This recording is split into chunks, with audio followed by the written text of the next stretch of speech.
Let's talk turkey. Purple turkey.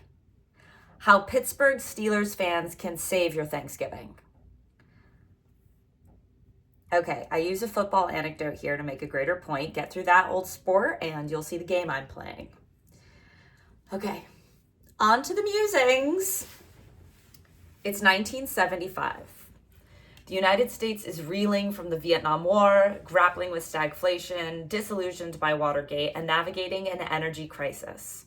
The country feels divided, weary, and in many ways, ready to throw in the towel.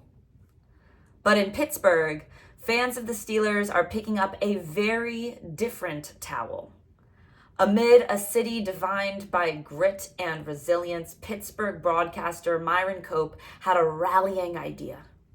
Bring dish towels, preferably black and gold, to the playoff games. These makeshift terrible towels, as they came to be called, soon became a unifying symbol, energizing fans and players alike, and propelling the Steelers to an unprecedented success, becoming the first team to win 4 Super Bowls in the span of 6 years. I asked some of my football aficionados to describe Steeler fans. Some responses: intense and tough, but I respect it. And OMG, the craziest fans. Then, out of curiosity, I asked the internet, what are the political leanings of the Steelers fans? Thinking I might get a big swing in one direction. And you know what? Despite all that black and gold, these hoes are purple AF. Seriously, almost exactly 50-50. And yet, there they are, swinging their terrible towels and going for glory. Together. In a country that feels even more politically divided than in the 1970s and beyond, what the heck is going on in Pittsburgh? Over a century of research has shown that a surefire way of overcoming, even if just temporarily, fundamental differences is through 2 methods: war and, you guessed it, games. An example of the former: during the 1970s, while terrible towels twirled in Pittsburgh, young men from across America were drafted to fight in Vietnam. Veterans frequently recount how the shared stress of combat forged lifelong friendships among people of diverse backgrounds, united by the immediate goal of protecting each other. Throwback even further to World War I, when the U.S. fought alongside Russia. Yeah. War creates what social scientists call a superordinate goal, which is an objective that is preeminently important to multiple groups or individuals, but cannot be achieved by any one group or individual working alone. Superordinate goals transcend the individual interests or immediate priorities of smaller groups, thereby diminishing prejudice and fostering unity. And for many Americans, the ultimate goal is the field goal. If you know me, you may be a little confused. When did E. Muse become an NFL queen? Firstly, anything is fair game when everything is in your domain. # queen of fucking everything. Secondly, because I care. I've got a big brain and a big heart and a pretty average sized body brimming with a big soul. So I have a graphic from ChatGPT. Look how big my titties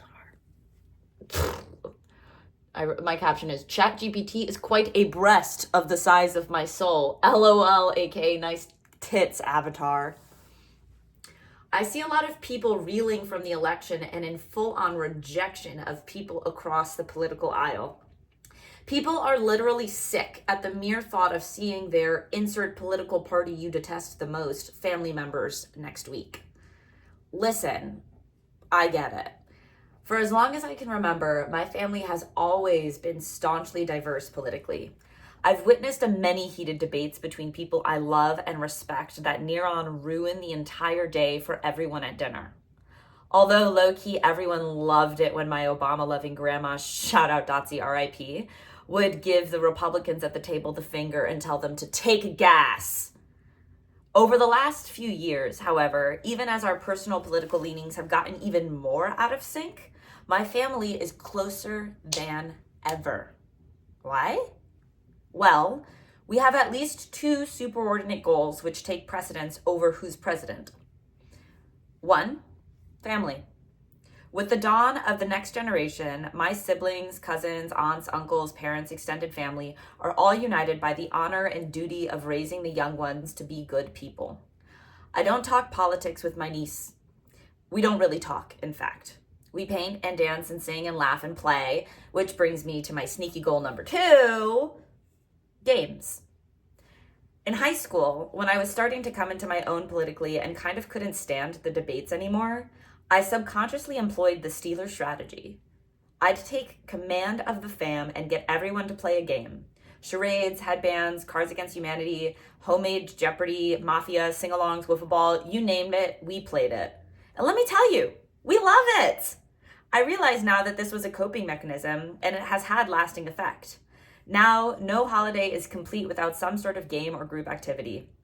Structured fun has gotten slightly more difficult with the presence of toddlers, but we still always try something. I firmly believe there are more things that unite us than divide us.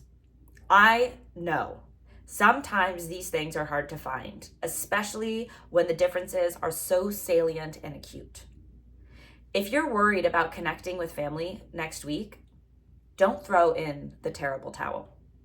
Instead, my advice, and the advice of Pittsburgh fans, is rally around a game. They may not erase our differences entirely, but they can give us the superordinate goal benefits without having to go to actual war, which I know feels like such a real threat to so many of us, myself included. When political debates start to swirl around the table, start to swirl your internal terrible towel. How are you and your loved ones on the same team? Does it seem like there's no answer to this question? Well, then literally make yourselves on the same team. Don't walk away from the table. Instead, bring a game to it. It's science, y'all. This Thanksgiving, give yourselves a superordinate goal, and you may also find yourself giving thanks. So make sure you bring dessert and maybe a deck of cards. And then I have this glorious graphic. Gobble, gobble, bitches. And then I ask, and feel free to comment, what are your favorite games to play? Let me know that, your thoughts in general. And if you need game recommendations, hit me up because I am the queen of games. I love playing. Bye.